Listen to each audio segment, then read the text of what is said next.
Masechet Yoma, Daf Yod Tet.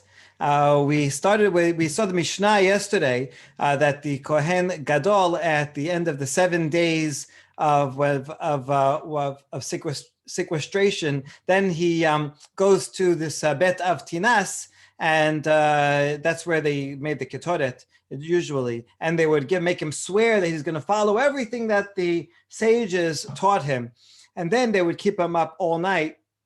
Zechariah ben Kavutal mentioned that he liked to read Daniel to him, so because that has a lot of good stories, and that would keep him up.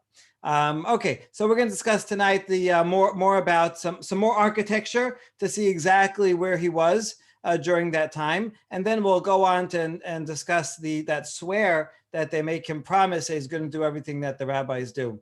And then we'll talk more about how they keep him up all night. Okay, so Tana Lilamedo Hanifa. Why did they take him to the house of Tinas? In order to teach him how to do the incense. The Keteret process for the Kohen Gadol was one of the most difficult things he had to do. We had to take 2 scoopfuls, that's what Hanifa means, handfuls, and then you had to carry both, one in a ladle, the Keteret, and the other with a fire pan. You had to walk in between the curtains while holding them, so it had to be very precise. So that's why he had to go there and learn this difficult procedure. Good. Amar Papa shete leshachot hayu lo lekohen gadol echat lishkat parhedzin ve'achat lishkat bet avtinas achat basafon ve'achat badarom. So altogether in the Bet HaMikdash there were 2 chambers that the Kohen Gadol would spend time in. They were like his personal space. One was the lishkat parhedzin, that we learned about a lot. That's where he slept during those 7 days. And the other one, this is Lishkat Bet Avtinas, named after the family that took care of the Keteret, and where he would go on this last day in order to learn these things. One was in the north and one was in the south. We're going to discuss which one was which, but we'll have maps, so we'll be okay.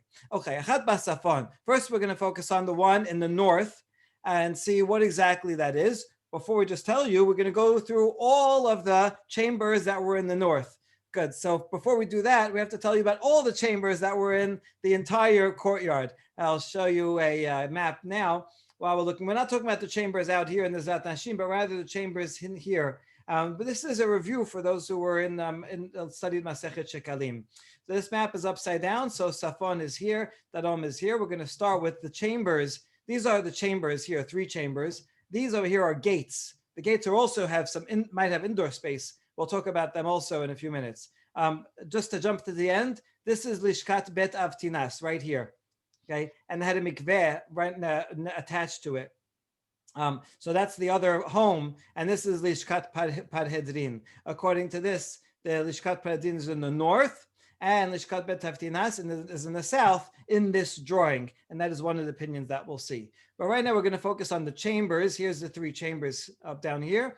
And in the north, we're going to have also 3 chambers, this one, and this one. These are 3 chambers. We talked about Bet HaMoked, but this is not called the chamber, but rather doorways. These are like 2 gates that happen to have some things in the middle. So all this will become clear. Let's start with these, Lishkat HaMelach, Parva, and HaMadichim. Okay, really we want to talk about the north. And so here we have Titnan, 6 לשכות היו בזרה, 3 בצפון ו3 בדרום. So even though we want to focus on the north, first we're going to talk about what happened in the south. So in the south, you have these 3 back to back in the corner there. Lishkat HaMelach, Lishkat HaParva, Lishkat HaMadichin. What were these 3 for? Lishkat HaMelach, the chamber of salt. Sheshem hayu notenin melach la korban. Okay, so they would bring the korbanot, and that's where they would store the salt, and maybe they would also put salt on the animals there, the parts of the korban, right? And whenever you make korban, has to be brought with salt. That was actually a symbolic value. Berit melach, salt is something that to preserve something, and the berit, which is represented by our bringing the korban, we have to preserve the berit, the covenant, for generations and generations. That's incidentally why we still bring salt on the table to have with our bread on Shabbat, right? Because our table is kind of like a shulchan, our bread is like a korban. So that salt that we have should remind us of the salt that will keep the berit preserved. Lishkat HaParva, Parva was named after Mr. Parva, who donated it. ששם היו מולחין אורות קדשים. That's where they actually salted the hides, not the meat, but the hides that belonged to the Kohanim. So they had to be salted so they wouldn't go bad. On the roof of that was the mikveh that the Kohen Gadol used on Yom Kippur. The Kohen Gadol had to go to the mikveh every time he changed clothing. So that's a lot of times, and that was there on that roof. Lishkat HaMadichin, the chamber of the rinsers. When they do shechita on an animal, then they bring it there to clean out the innards of the animal, the inside, the intestines and stuff. You don't burn that on the mizbeach. That has to be cleaned out first. It was done in that chamber. And in there was a circular staircase that went to the roof of the parva so that the Kohen Gadol could get to the mikveh. So here you go. These are the three back to back. And it makes sense that they would rinse them here, and then they would be able to bring them right to the kebish, right up the ramp. So it was nice and close by. And here you have the staircase. You'd go up the staircase to the roof of the parva right next door, and that's how we accessed that mikveh. So there you go. Those are the three on the south side. None of those were sleep residence for the Kohen Gadol. So we just brought them because we're bringing the whole entire Mishnah. This Mishnah, incidentally, in Masechet Midot 5:3.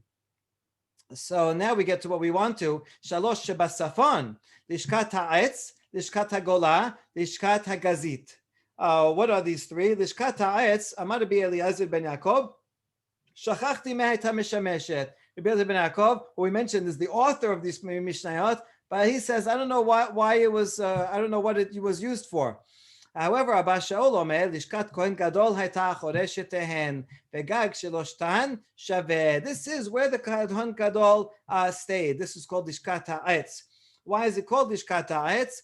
Perhaps because it was made of wood. Maybe it was, maybe it had wood decoration, wood paneling or something like that. So that's Lishkat ha'etz. Now, if you look on here on this map, this does not have a Lishkat ha'etz. But it seems that Lishkat ha'etz is the same as Lishkat Paledin. In fact, the Rambam says that it has two different names.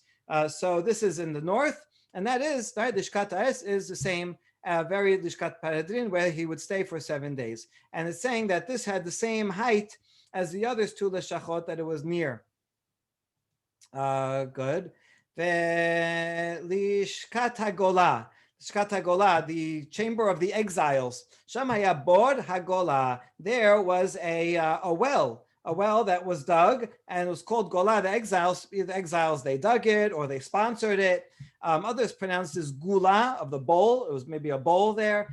So this was Galgal Natun Sham. There was not only a well, but also a water wheel, right? There was that they could turn it to draw water. That was the main source of water for all the needs of the courtyard, for all the different things when they had to bring water from there.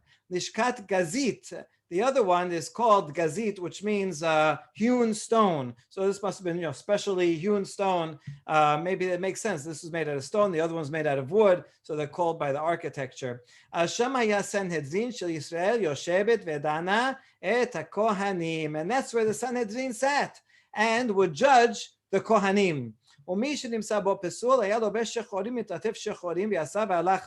other words, they would test out the Kohanim to make sure lineage is correct, right? Are you a valid Kohen? If someone was found not to have correct lineage, right? He thought he was a Kohen, but no, it wasn't. Somewhere his grandfather or great-grandfather, they, married wrong or something. So then he would dress himself in black and wrap his head in black. See, lehita atef means to wrap your head. That's why when you put on talit, you should put it on your head so that when you say the beracha, are actually wrapping it. So they're wrapped in black. That's what someone who's in mourning would do, or someone who's excommunicated. This is a sign of shame that they were disrobed and disbarred, and then they leave. But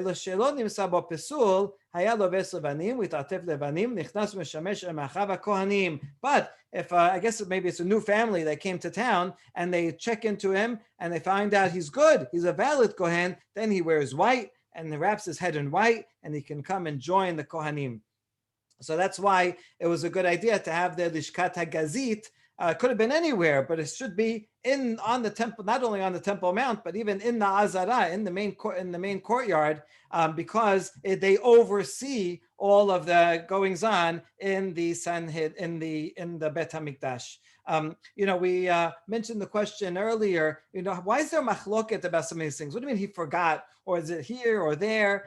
So there is a theory out there that while vast majority of these details are historically correct, some of them might be based on making a statement. And so here, kind of saying that Lishkat Hagazit is right next to Lishkat Paredzin is a way of saying it's the sages, the rabbis who are overseeing the Kohanim, right? Because sometimes there was a power struggle, there was machloket, serious controversy about the details of halacha and so on.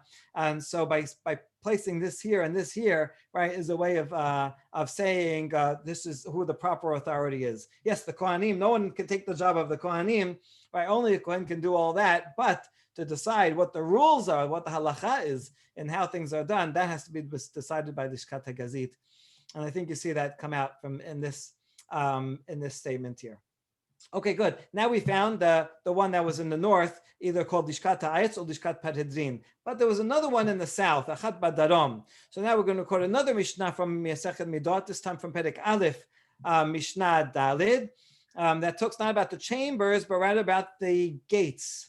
Shiva She'arim Hayu Ba'azara. Altogether, there are 7 gates in the courtyard. Shalosh Ba'asafon, Ve'shalosh Ba'darom, Ve'echad Ba'mizrach, 1 in the east. So let's start with the ones that in the south, which is we're looking for now, right? Because now we want to know where did the Kohen Gadol reside in the south. So Sha'ad HaDileka, Sheni Lo Sha'ad HaKorban, Shelishi Lo Sha'ad HaMayim. So those are the 3. So what are these? Dileka, this is where the gate of fire. Perhaps they kept a fire going there in case they ever needed it. Next to it was Shad HaKorban, where Deleka would mean that they brought in the fire. Here it is, Deleka. So when they need firewood, they will bring it in from here. This is interesting because we had a storage room of firewood here, but maybe they didn't necessarily bring it through the Nicanor gate. Maybe they brought it out around, kind of through the back door. Maybe that was more respectful to use the Nicanor gate for more ceremonial things. In any case, you have another one here that's in another source, it's called Shara Bechorot. Here it's called Shara Korban. So they will bring the animals into the courtyard through there. And the last one is called Shad Hamayim, and that is actually the main one that we need. It's called the Watergate. When the Watergate Hotel. The Watergate Hotel is named after this Watergate. Because in the book of Ezra, it says Ezra stood in front of the Shad Hamayim when he read the Torah. So this is a famous place. This is where he read the Torah to all of Bnei Israel that were there. So it's a famous place in the Bible. That's why the hotel was named after it. Unfortunately, today it has a bad name, but originally this is a very good, very important place. All right, and so it was called that perhaps because they brought the water in when they had to bring the Nesuch HaMayim on Sukkot. They would bring it in here, and it's at this gate that there was also a chamber called Bet Avtinas. That was the other residence that was in the south, and that had a mikveh as well that the Kohen Gadol would use on Erev Yom Kippur. And during those 7 days, he would use this one. On Yom Kippur, he would use the one in Lishkat HaParva. So now we're going to elaborate more on all the gates. Then we'll come back and explain a little bit more about the Avtinas. So then on the east side, Sha'ar Nikanor, Sha'ar Nikanor, that's the main entrance from the Ezrat HaNashim, with the 15 steps going up. While we're there, by the way, there were 2 chambers right at the gate. This map is like a fractal. Every time you look more closely, there's another closet, another room, right? So right next to the Nicanor gate here, you have Lishkat Oseh Chavitin and Lishkat Pinchas HaMalbish. So these are 2 more. Let's describe what they are. So one was the wardrobe, right? Where do you keep all the clothing of the Kohanim? So Pinchas, he was one of the people in charge of the wardrobe, and so it was named after him forevermore.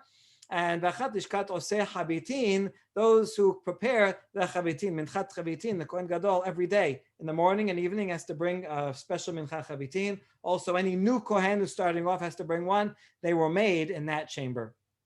Now, turning to the north, שבצפון שער דיסוס, בניין אכסדרה היה, ועלייה בנויה לו על גבה, ושם כהנים שומרים מלמעלה ולוויים מלמטה, ושלפנים ממנו החל. So the first one is called the gate of the spark.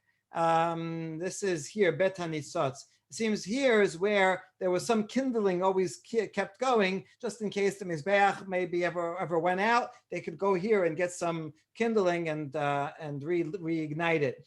And this also had an open air portico with a roof.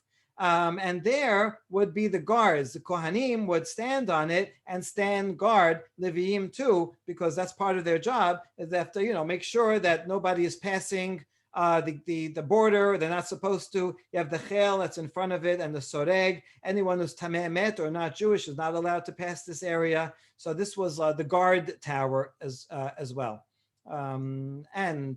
This besides that, sheni lo sha'ar hakorban, shelishi lo sha'ar bet hamoked. And so you have these two, the sha'ar korban and bet hamoked, were actually the two gates that were back to back through the entire Bet HaMoked. If you remember, they kept the sheep here that were used for the daily offering. So maybe that's why this is called Shara Korban. And this is where there was a hearth, right? Because the Kohanim had to walk barefoot all the time. So they could all go in here and warm their feet.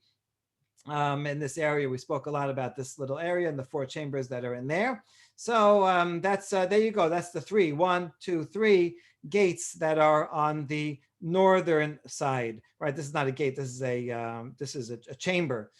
So there you go. We got all of them. Now we're going to add to that. So about the other residents, V'tanya, 5 tevilot v'asara kiddushin, tobel kohen gadol mekadesh bo bayom. On Yom Kippur itself, he has to immerse himself 5 times and sanctify, meaning, wash his hands and feet 10 times. V'chulan b'kodesh al gag bet haparva. Those are all done in that chamber on the south, on the roof of bet haparva. Chutz mizo she'eta b'chol al gabe shar hamayim u'besad lishkato hayeta. Except for one of them, the very first immersion that was done in next to his lishka, next to where he stayed. In other words, that was the one next to Bet Avtinas. There was another mikveh here. That's where he did the first one, and that's where he did the ones that were before Yom Kippur. Okay, so now we understand where the 2 are. The only question is, where is each one placed? V'layadana I lishkat parhedrin basafon v'lishkat Bet Avtinas badarom, or lishkat Bet Avtinas basafon v'lishkat parhedrin badarom. So we were assuming this whole time that lishkat parhedrin was down here in the north, the other in the south, but actually it could be switched. Everyone agrees that the mikveh is here in the south. The only question is, was the mikveh also next to Parhedrin where he slept for 7 days, or here, right? If it was here, then on this side would be the Avtinas would be here. That's where he went to learn how to do the Ketoret. So that's the only question. The Mishnah that we just quoted assumed like this, right? Although if you open up the actual Mishnah, the printed editions of the Mishnah itself, it has the opposite, right? So you see that it seems there definitely were 2 versions of the Mishnah. It's very interesting in this case that the printed Mishnayot, or even the manuscripts, the Mishnah only texts have north and south different from the way the Mishnah is quoted in the Bavli here. And yet the Bavli knows that there is another version. So it's trying to figure it out. So now we use logic. Makes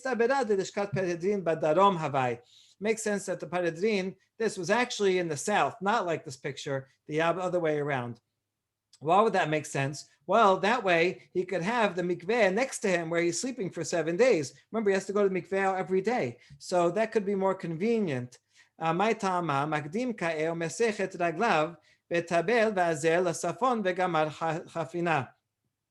Because that way, when he arises early morning, and it says he covers the legs, meaning he relieves himself, and then he goes to the mikveh. be right near him, that's good. And then he could go to the Safon, where to the Bet of Tinas, and he could practice the Chanifa, the Ketoret. And then he goes Bet Mikdash and practices everything all the whole day. And then when he's finished, they would sprinkle peraduma on him. Remember, we saw that opinion that said they do it at the end of the day because he's going to become tameh. So they would do it for him there, and then he would go back to the south and go to the mikveh, and then he could rest there. So he's going in the mikveh. He has to go to the mikveh in the morning and at night, so it's easier for him for it to be sleeping in the same place rather than to have to walk all the way across. Because if you say otherwise, if you say that he's staying in the north and the mikveh is in the south, then he gets up and does his thing. Then he has to walk all the way across to Darom. And then he'll do Tevilah there. He'll learn how to do the Ketoret. Does the whole service of the day.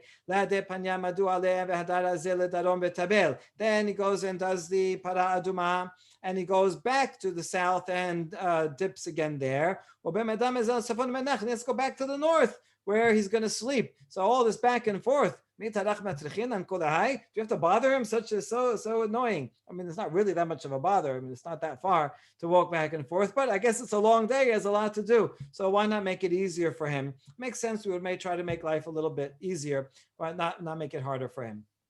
Okay, that's the assumption. But then we question even that assumption. No, maybe we should make life difficult for him for two reasons.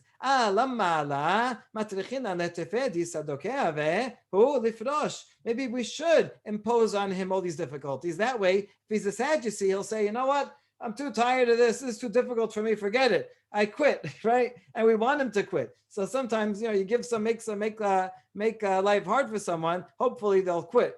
Okay, it doesn't really explain that. Let's say he's a Pharisee, then you don't want him to quit. Okay, but we assume, I guess, the Sadducees were in general less devoted. So if you make life hard to them, then they'll hopefully give up. Or maybe, no matter who it is, we want to keep him busy so that he doesn't become haughty. We don't want to make his life comfortable and says, oh, I'm Kohen Gadol, I'm so important, I'm the best guy. No, make him work and go back and forth. And that way, he'll stay humble. Because otherwise, you could have an even simpler solution. Just have one residence. Why make him go here and there and learn one thing and then go back? Right? Just have one residence with the mikveh right next to it. So you see that we could have made life much easier for him. The fact that we don't is because we want him to feel like a worker, right? He has to be on call, and it's not about himself this day. All right, very good. This is another way in which the architecture, especially this first answer about the Saduki, right, the description of the architecture also embeds within it, right, certain values and goals that we want to impose and make sure the Kohen Gadol is following. All right, now the Mishnah continued and said that the elders from the Beit Din would go and say, Ishi Kohen Gadol, right, our master Kohen Gadol, we want you to swear. Now, the statement that they say, because in the statement they say, listen, we are agents of the court, and you are our agent, and you are an agent of the court, and therefore you have to swear that you're going to do everything that the court said. So we're going to question, is this really true? This seems to contradict something else. They're not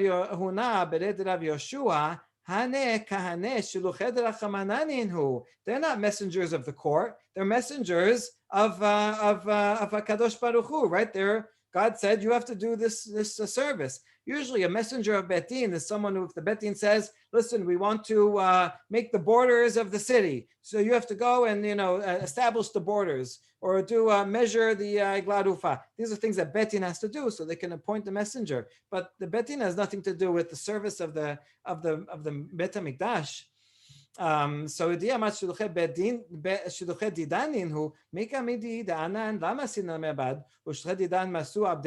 anything in the world that the one sending cannot do it, but then the messenger can? In this case, the Beit Din themselves, they might be the greatest sages in the whole world, but they can't perform. They're not Kohanim. They can't perform. They're not Kohanim Gedolim for sure. They cannot perform the avodah. So how can you say that the Kohen Gadol is their messenger if they couldn't possibly do it themselves?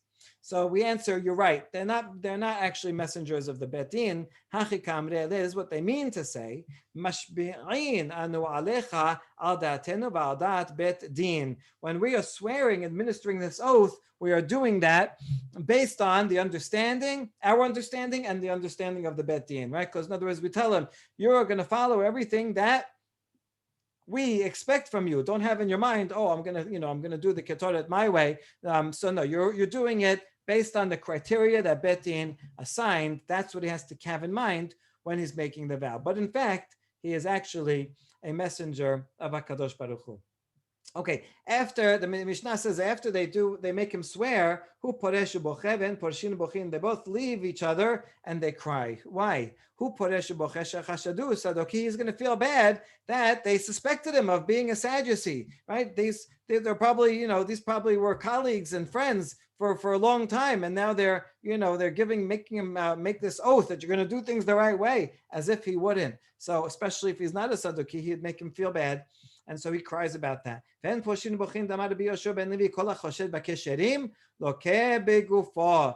messengers of the Bet Din also cry, the Bet Din themselves, because they may have been suspicious of an innocent person. And if you do that, then that person deserves afflictions of their body. So they're worried. Maybe he was totally innocent, and now we gave him all this, this rebuke and made him swear. They had to do it because that was the reality of the situation. Sometimes it was true, but still they felt bad about it.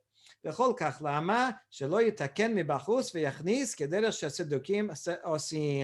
did they have to make this whole swear? What was the major controversy about?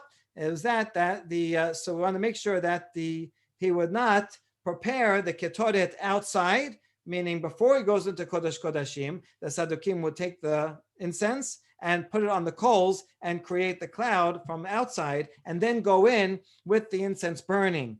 That's the way the Sadukim did it. So we wanted to make him swear that he would not do that. Instead, he would walk in separately with the incense and the shovel, and only when he got inside the Kodesh Kodashim, then he would put the ketoret on and create the anana ketoret when he's inside the Kodesh Kodashim.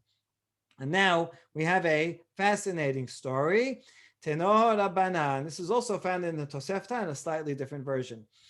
מעשה בסדוקי אחד שהתקין מבחוץ והכניס. One time there was a Kohen Gadol who was a Sadducee, and he did it the Sadducean way. He put the spices on outside the Kodesh Kodashim and only then went inside.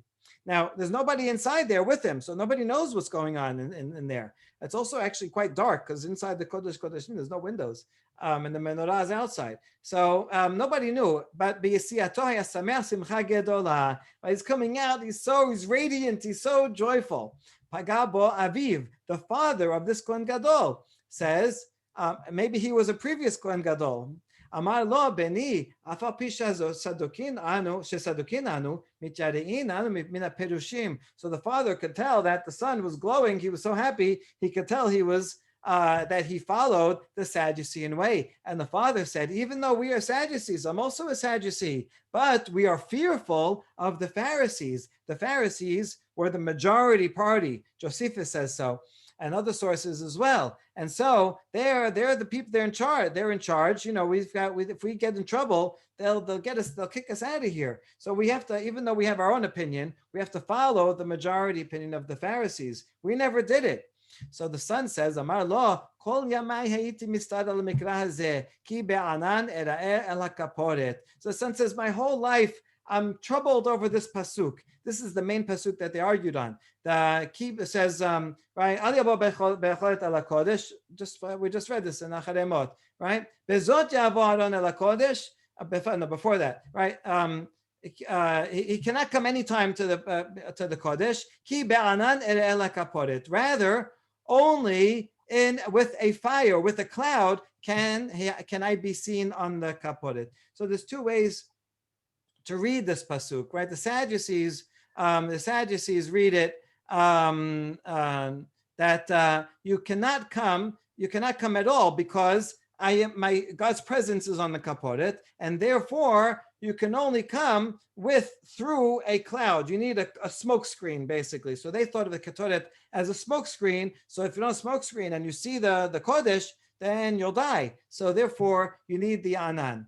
The Pharisees read it differently. They said that don't come anytime to the Kodesh. Why? Ki be'anan et al kaporet, I am manifest in the cloud. In other words, according to the Pharisees, according to the rabbis, the anan actually represents God's presence, not a smokescreen. So therefore, you shouldn't make it when you're outside, right? We should only make it when you're inside, because that's where the Shekhinah belongs. So you see, according to the Sadducees, they have a kind of static view of God. God is always there, and we have to stay away from him. We have to, we need a smoke screen so that we don't come too close. According to the Pharisees and rabbis, they have a more dynamic view, right? That God comes down and manifests himself within the cloud. So it's the action of the Kohen Gadol making the incense. That is what brings the Shekhinah there. Ki be'anan, I am present in the cloud. Okay, so there's a fundamental, not just a technical machloket, but actually a fundamental philosophical machloket between the two. Anyway, this Sadducee says, all my life I want to do this. Amarti, matay yavo liyadi v'akayemenu. If one day, when can I fulfill this? Achshav sheba liyadi lo akayemenu. Now that it can, now I have the possibility to fulfill it. I'm Kohen Gadol. Should I not do it? So I took the risk. I'm not going to pass up this opportunity. Amru lo hayu yamim mu'atim ad shemet. As a consequence, just a few days later, this Kohen Gadol Sadducee died, and it wasn't even given a proper burial. He was put out to the garbage, and as he was decaying, worms were coming out of his nose. Not even worse, he didn't even get to live a few more days. He was struck as soon as he came out of Kodesh Kodashim. They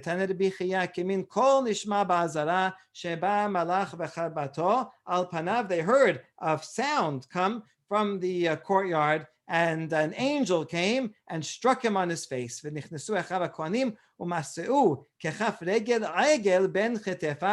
they found the footprint of a calf between his shoulders. Why a calf? He's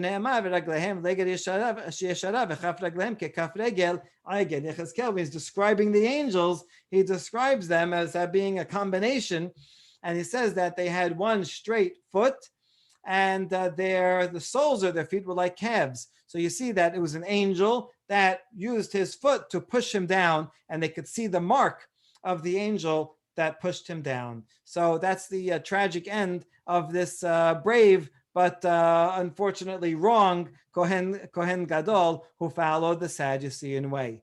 Okay, this is very interesting because there's an earlier version of the story in the Tosefta. Basically the same story. It talks about it as a Bothusian, Baitosi. They're basically interchangeable with the Sadducees. And he burnt the incense while he was outside, and they shook the whole building. And when he emerges, he said, all your days you would expound, but you wouldn't do it, and I did it. And the father said, no, we don't do it because we follow the words of the rabbis. And the father said, I wonder how long you'll live. And a few days later he did, and 3 days later they put him in his grave. Okay, so the Tosefta has a simpler version, not quite as dramatic. But here's what's really interesting. The Bavli Berakhot has a story that I'm sure you know, that when Rabbi Akiva was taken out for execution by the Romans, and it happened to be the time of Kiryat Shema, and they were combing his flesh, right, iron comb, and torturing him, and he said Shema, and his disciple says, even now, this is the time you're going to say Shema, when they're combing you still have such faith? And he said, all my days I've been troubled by this verse. He says, Bechol nafshecha, right? And I said, when will I have an opportunity to fulfill serving God with my very life, right? When can this happen? And so now it can happen, right? I can die al kiddush Hashem. Should I not fulfill it? And it did not get a chance to finish the words until his soul left him. As he was saying Echad, his soul left him. So what's so interesting is that these bold sections are exactly the same word for word as in the story that we just read. He was wondering about this pasuk, when can he say it? And he didn't get a chance to finish the words before this happened. So this is very interesting that The original story in the Tosefta does not have any of these words, but the Bavli storytellers took the story and they told it in a way similar to the Rabbi Akiva story, or it's told the Rabbi Akiva story in the same language as this story. And it's just very strange why they would be comparing the two. This Sadducee, evil Kohen Gadol, comparing him to the great Kiddush Hashem that Rabbi Akiva performed.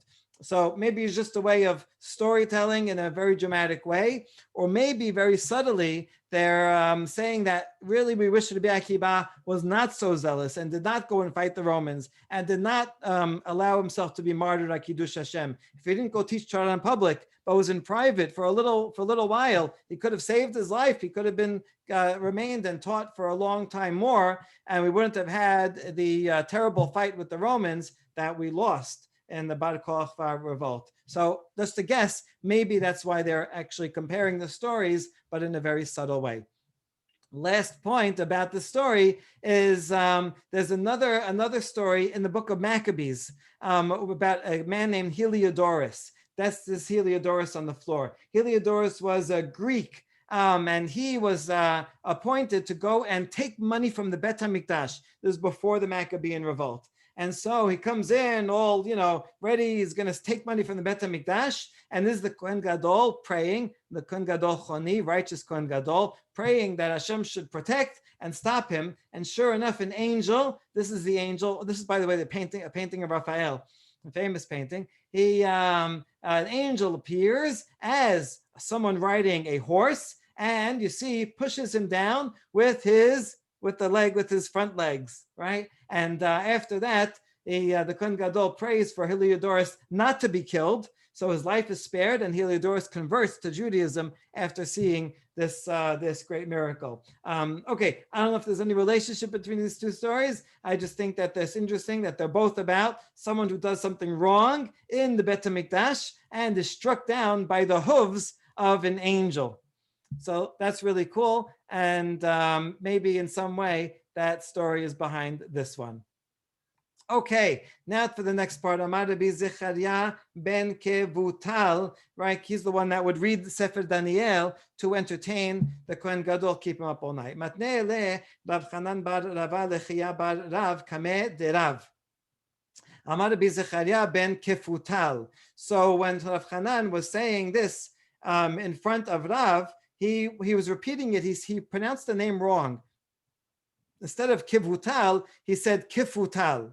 And so Machveh le Rav bideh. Rav did some kind of charade and made some kind of signal with his hands to say, no, though you're pronouncing it wrong, not kifutal, but kivutal. Maybe he made like a bet with his hand, or maybe he pointed, maybe he had a bet in front of him, and they pointed to it.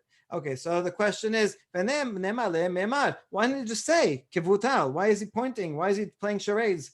And the answer is Kiryat Shema Havakadeh. He was in the middle of Kiryat Shema, right? He was saying that thing, so he couldn't speak, but he could mouth something. He could point to something. Hold on. Are you allowed to hint to things while messages while you're saying Shema? If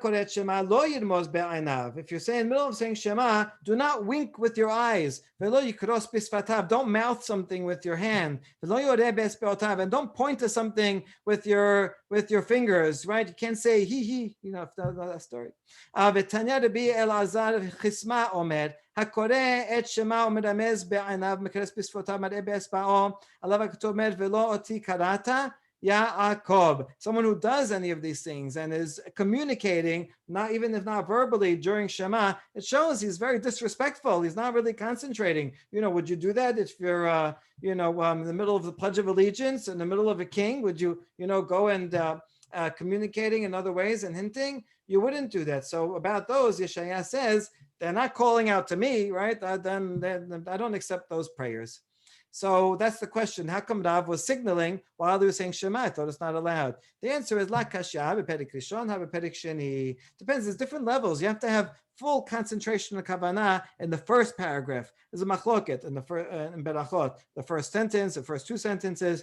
So the first paragraph, Avta, there you have to have full concentration. You're not allowed to make any gestures. But in the second paragraph, Am Shamoa, there one is allowed to gesture to say something if needed. So that was during the second paragraph. Good. Now, while we're on this topic, tenora banan v'dibarta bam. Right? And Shema says you should speak about them, about these. The Peshat is the Bam is talking about what happened the chapter before. Deuteronomy 6 and Deuteronomy 5 was the 10 Commandments.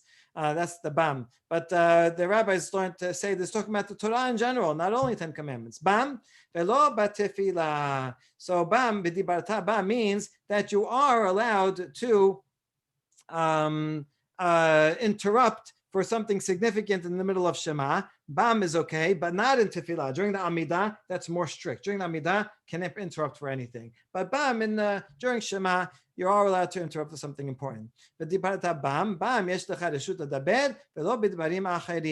Or another way of understanding, Bam, you're allowed to talk about Torah matters, but not other matters. You shouldn't waste words talking about nonsense. Talk about Torah. Make sure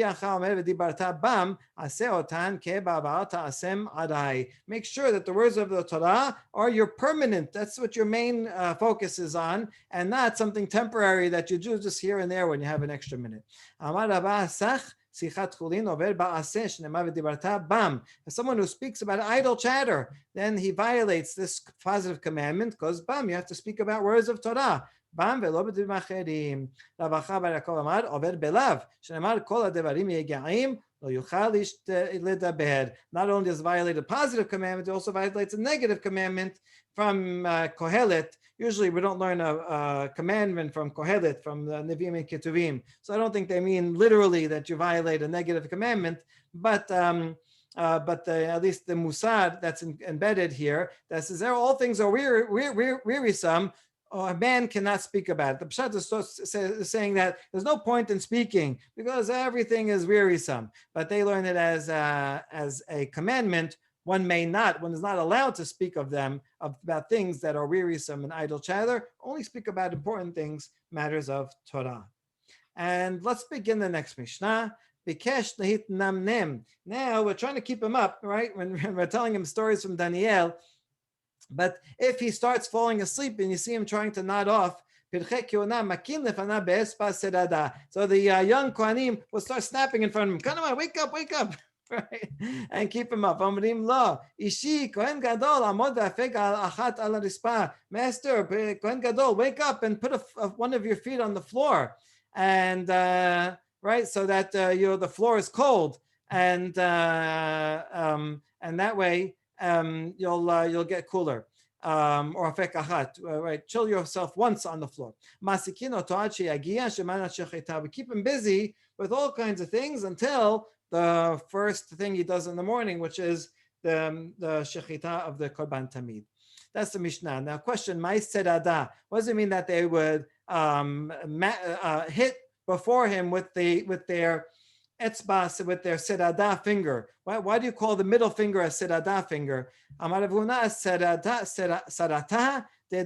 It's a short for two words. It's a sada, a rival of this one. And maihi gudal, which one? The thumb. So what's the rival of the thumb? It's the middle finger. I guess the first, the thumb and the first finger are friends. You're always using those to do things. But this one is the rival because, it says, no, use me, right? So these are rivals, and also rivals because they're banging them against each other, right? So they're hitting each other. They're rivals, and that's how you make a snap. And Rav Huna, in fact, showed them, this is how you do it, look. And he was able to snap so loud, the whole Bet Midrash was able to hear it. Okay, he's a good snapper. And they told him, stand up one time on the floor. Amar Rav Yitzchak al Hadat. They told him furthermore, do something new, do something. They said, demonstrate how you do this bowing. The Kohen Gadol had a special bow that he would use with his thumbs, like he had to prostrate all the way down and using only his thumbs, like doing thumb push-ups, right? It was very difficult to do, and Kohen Gadol was an expert. So by doing that, the point is, if he's sleepy, do a little exercise, and show us how you do that, and that would arouse him. We would keep him busy in different ways. Tana, lo hiyu masikin oto, lo b'nevev, lo b'chinor. When you say, keep someone busy, you might think that they're playing instruments before him, right? That keeps people interested. But they would not do that. It doesn't say why not. My guess it would be that they did not play instruments in the Bet HaMikdash, not even on Shabbat or Yom Tov. That's a whole article that I wrote about this, and others have written about that. Did they play music on Shabbat and Yom Tov? So this might be a source to say that they did not, because otherwise that would be a good way to keep someone up, right? Play music, get dance a little. That would be a good idea. So not that way, but ela bapeh, they would sing. That's a cappella is okay. Me hayu omerim im Hashem lo yivnei bayit shav amelu bonav bo. The quote the pasuk from Tehillim says, if God doesn't build a house, then the laborers build in vain. In other words, listen, even though you're preparing and you're going to do all these things, make sure that you do everything l'shem shamayim, because right, everything that you're going to be doing in all the service only depends on Hashem's support for it behind you. So that was a good thing to keep in mind the whole night, so that the next day he would be l'shem shamayim. Besides the Kohen Gadol, other prominent people of Jerusalem would also stay up all night. Kohen Gadol would hear the noise of the people. They were discussing and learning and talking. That way he wouldn't sleep. If everybody's sleeping, Kohen Gadol's the only one awake, it's very hard to stay awake. But if everybody's staying awake and they would keep him company and keep him busy, that would encourage him. Tanya Abba Shaul Omer Amar Apik Belin Hayu Osin Ken Zecher Hamikdash Ela Shayu Chotin. Okay, it's very interesting. Also, outside of Jerusalem, there were people that would stay up all night to remember the Bet HaMikdash. Remember how the Kohen Gadol and the important people would stay up? They would also stay up. The problem is they weren't staying up learning Torah and doing things l'shem shamayim. They were staying up, and then there was men there and women there, and it led to mixed dancing, literally, and even worse. So, it would have been better if they were just sleeping. All right, this happens, today when people stay up all night for Shavuot. They don't do anything bad, right? But some people, they stay up all night Shavuot, and they fall asleep during Shacharit. They're just talking nonsense. They're smoking. Better to go to sleep if you're going to do that. So these people, they were trying to do something good, but it ended up being bad. Amar Abaye Temar Rav Nachman bar Yitzchak Targuma Nehar De'ah. Abaye said, when Abba Shaul said this, he was thinking about the Harthiya. This actually happened in the Harthiya, all the way in Bavel. They would stay up all night and they came to sin. Amar le Eliyahu de Rabbi Yehuda, Achu de Rav Salah Chasida, Amaritu, Amai la atem Mashiach. Eliyahu Nabi came to Rav Yehuda and he said, everybody's asking, how come Mashiach doesn't come? Eliyahu Nabi says, I'll tell you why Mashiach didn't come. It's an unbelievable statement. You can't believe that this is found in the Daf Yomi.